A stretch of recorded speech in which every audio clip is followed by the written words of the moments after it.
Right, so this video is for question 2 of the evaluation, which is how effective is the combination of your main and ancillary tasks. First thing I want to talk about is the brand identity that we have created through the trends throughout the poster, the magazine and the trailer. The first is costumes used. Throughout the whole thing, you'll notice that Connor is wearing this suit. This is the costume planning for the poster, trailer and magazine. In the magazine, you will notice that he doesn't have the jacket on. I made this decision as Danielle has, I don't know how else to say it, but a quite skimpy outfit on, considering stereotypically she's got the bare back out, which is very sexualised. It sexualises women, but that's what I wanted. He took the jacket off because I felt as though there was too much contrast between the two. Anyway, Connor's suit creates an identity for him, and our audience can see this suit and think of Osul. Because he does not wear anything else throughout, they're gonna think of his character when they see this suit. Similarly to James Bond or Sherlock Holmes, they wear very dapper clothing. They're very clean cut. You never really see him in any casual clothing, which is what we wanted for Osul. We wanted him to be seen as successful, and we wanted him to be seen as confident in what he was wearing. Similarly with mine and Danielle's costumes, we have the trend of colour throughout ours, and some of the props, for example, the hat that Danielle wears, and which is the same one that I wear in Cyprus, which we'll see in a minute. We aimed to have the trend of red and black throughout our costumes because we wanted, because of what they connoted, we wanted to connote mystery and danger and love, and we just wanted to get that through the colours. You'll also see that hopefully our audience will connect tightly fitted clothing such as the jeans or Danielle's red playsuit that you see in my magazine here. They're very stereotypically women, tight fitting, showing curves, edges, everything that you generally see in a Bond film. The brand identity connected to this is a Bond girl. We wanted to sexualise women, but also the narrative will smash out this stereotypical convention as well. Obviously, I don't have the black bikini on, that wasn't to hand, but we had to work with what we've got. The lighting for the snowboarding suit wasn't very good. It looks pink, it's actually red. If I continue to talk about props and costume, you'll notice that in every photo, me and Danielle are wearing glasses and we're wearing a hat. This was planned. We wanted to continue the trend of mystery and just anonymity through wearing hats covering our faces, and that would just, we wanted that to create an enigma code throughout the marketing, so the audience still don't truly know who we are, and they won't know unless they watch the film. In the trailer, which I haven't got a screenshot of, but Connor uses a briefcase similar to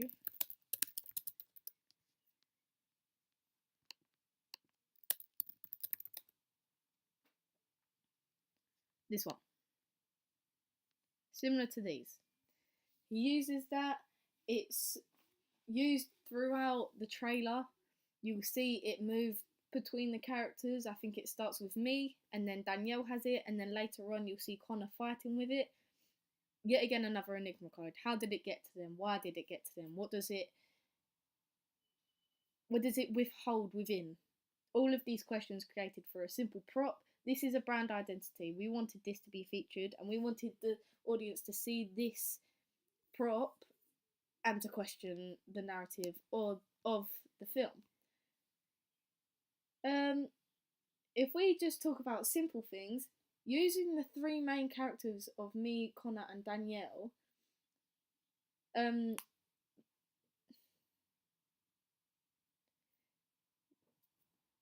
it creates a brand identity because the audience will start to connect us, the actors, to the film. They'll start connecting our faces to our relations between them. On top of this though, I've also created yet another enigma code. So if you look here, Danielle is purposely placed above Connor. I wrote this in another piece of text, but I did this to go against hegemonic views that women are below men. I wanted this to be shown as women above men because that's what the aim is for the group in the narrative in the trailer. But then when you go onto the magazine, Danielle is embracing Connor, they're together, but it's also very awkward in the way it is, so it questions why they're together. So already the two together are creating enigma codes because the audience don't know if they're together, they don't know if she's helping, they don't know if they're just pretending, they don't know, they need to watch the film to find this out. As well as that, when you get to the trailer, first he's searching for her, we don't know who's in the car, it could be them two. It's then me and Danielle in London together, which creates the relation between us. They're then fighting. You can't really see here, but she's then chasing him, or is she running with him? Me and Connor are fighting. So far, we know that me and Danielle know each other from somewhere. We don't have conflict because we would have had it in this first shot that I showed you in London. Connor and Danielle have been seen against each other, and if you look here, against each other again, fighting. I don't know why it's done that. There we go. She then says, "I can help you." She then puts him down again. So all of these things, the constant use of the characters, where it's creating a question of what is the relationship between these characters, that combines all of the ancillary tasks because of the confusion, because the characters are still being featured, but no one knows why they're being featured. They don't know the roles within the films, they don't know anything, which is what we wanted. We didn't want the trailer to be a spoiler.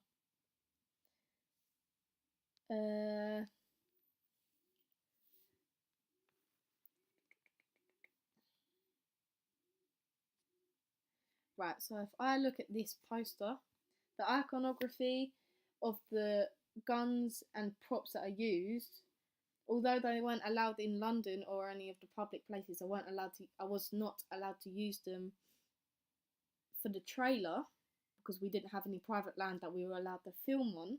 I can get the pictures of them, which means I can feature them into my poster. These are big conventions of a spy film. The guns, especially, the blood, knives, lighters, I just felt was still violent in some way. You have the target, everything, conventions of violence and questions of who's going to be a victim of this violence. But I wanted to use the iconography of the guns and the props in this poster to create a sense of off-scene violence for the trailer, because I knew that I would not be allowed to use them in public places. Once again, another enigma code. If you look throughout this marketing campaign, you will notice, as mentioned before, colour schemes. So here we have the black, we have the red, some greys, but mostly black and red. Obviously whites as well. When we look here, you have the black, you have the red, greys. When you look within the trailer, if I go back to the costume planning, blacks, reds, blacks,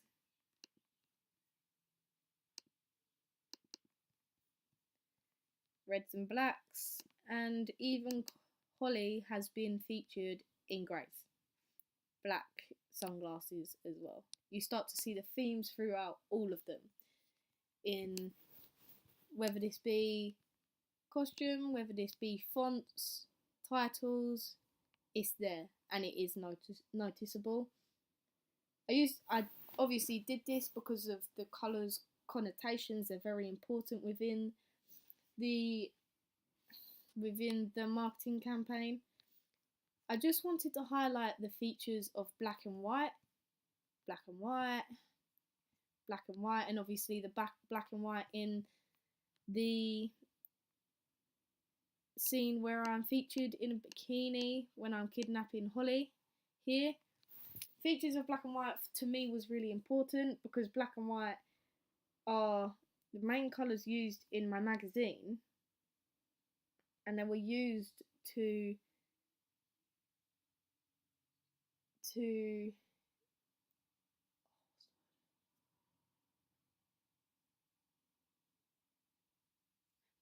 contrast each other. So the connotations of white are pure and safe and happy, whereas black is mysterious, it's dark, it's gloomy.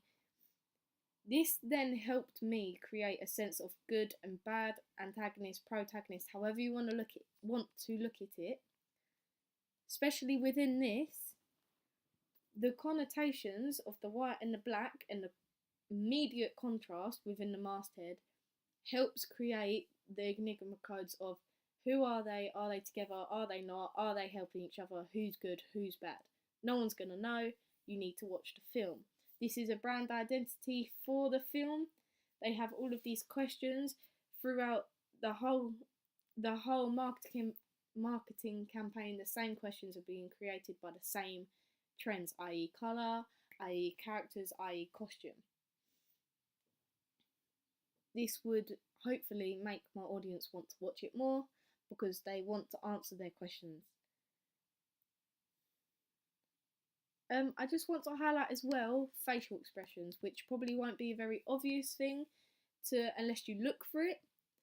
But throughout, if you look here, we made sure Osul had a serious face. So he was very expressionless. We found this was the easiest way to do it, to create a sense of tension and seriousness behind Connor. And we wanted this to be a brand identity or something that the characters link to him. So not only does he have the suit, as he's the main character, we wanted a brand identity for him, he also has the facial expressions. So he is serious throughout, and we wanted the audience to question whether this meant that he was a bad guy or he was very serious about his job. Either way, they will see that face and they will know that it's Connor, and they will know that he is playing Osul. So, moving on to how I got these ideas and how I knew that they were going to be successful. One of my examples is Spectre. So this is the original Spectre site that came out before the film was released. I have the synopsis here. I compared this to my blog and my marketing campaign. So if we go onto trailer and TV spots, automatically I already knew that trailers were successful, and I can see here that they have found this as well. So they have made multiple different trailers for the film, whereas I only had time to make one. This one, which is featured on my blog, which is featured in their film website as well. We also have behind the scenes. So we have behind the scenes of how they've done it, behind the scenes of the different characters that are involved, the stunts. This is highly similar to the vlogs that I made for the group every time we went to filming.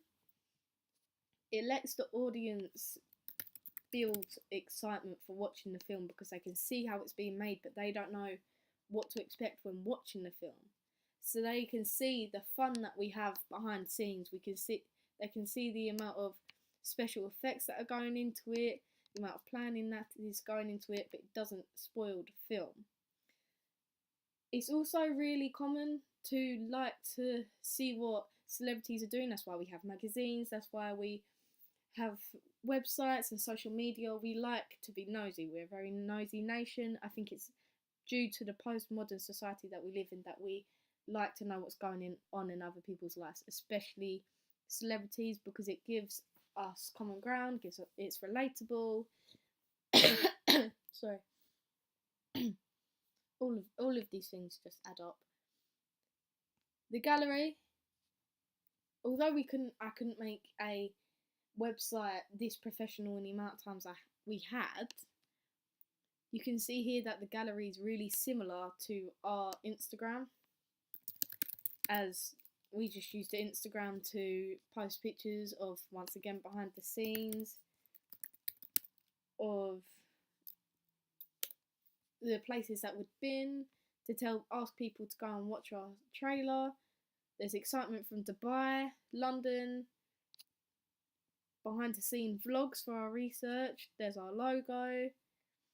They can see that we're working hard to edit. They can see the amount of research that's gone into it. We've asked them to help us with the audience questions. So comparing the Spectre site so far to what we've done and what I've done for the marketing campaign is very similar, and I know that gives me a lot of knowledge on what I need to be successful in mine. If I then move on to the posters, although the posters are dissimilar to mine, you can see how the brand identity has been continued throughout the posters. He's been featured in the suit throughout all of them. They have the masked criminal in the background, which is similar to our sunglasses and hats.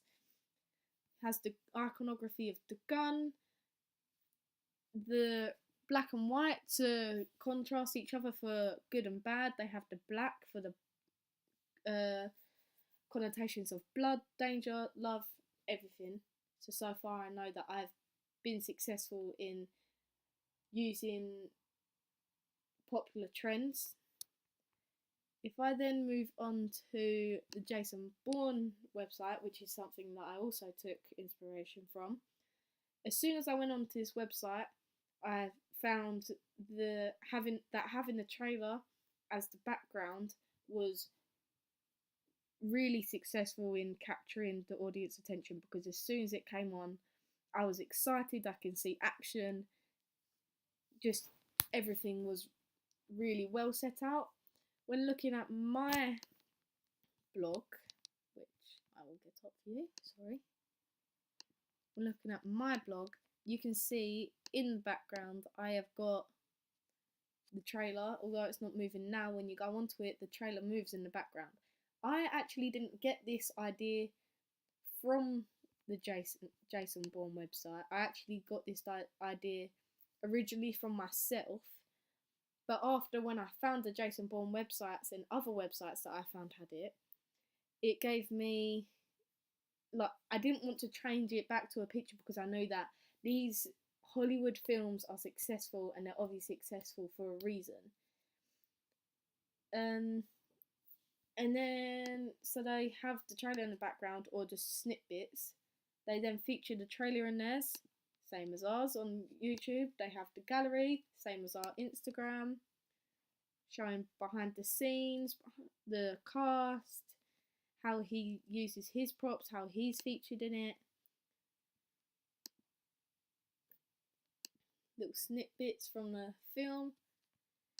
Just everything adds up. We then have the story. So they have the synopsis similar to the James Bond film. If you look onto my website, which I'm not going to show you, but we do have a slight synopsis, as I have posted a story arc of how the film would have gone. So the audience do get an idea on what they should expect to see. I haven't mentioned magazines of the films yet, As you see, this is the Spectre magazines. You can see here, straight face. They've obviously used the same trends that we've done. They've continued the brand identity through the suits, very dapper.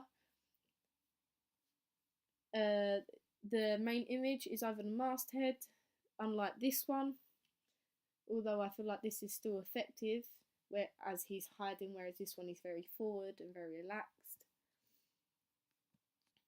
You also have, mostly in this one, but you also have the contrast between black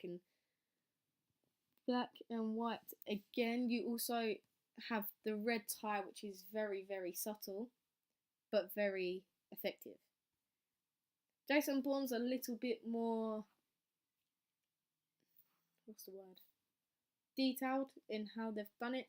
There's a lot more buzzwords, there's a lot more mentions of other films, but they've still got the same iconography of the suit and the gun. They still have the straight face throughout.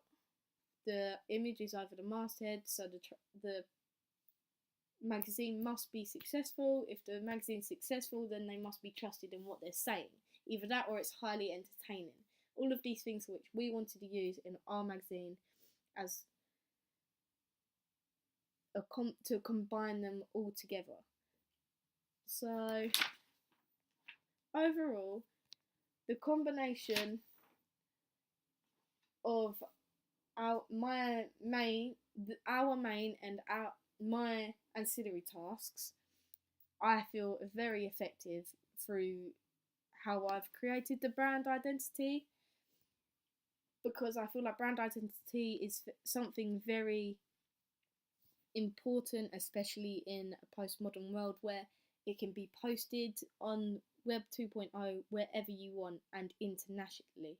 And if you start making trends and something that links something very generic, such as a suit or a straight face, to your film, then you'll be more successful, because you have gotten yourself known, and every time that your audience will see a black suit, every time your audience will see red anywhere, wherever your audience will see that actor, i.e. Connor, Danielle or myself, playing another role, they'll bring it back to Osel because it was the original film that they were in. The costumes in it, especially girls, they'll see this costume online and realise that it was worn in a film that they've seen. So overall, very effective.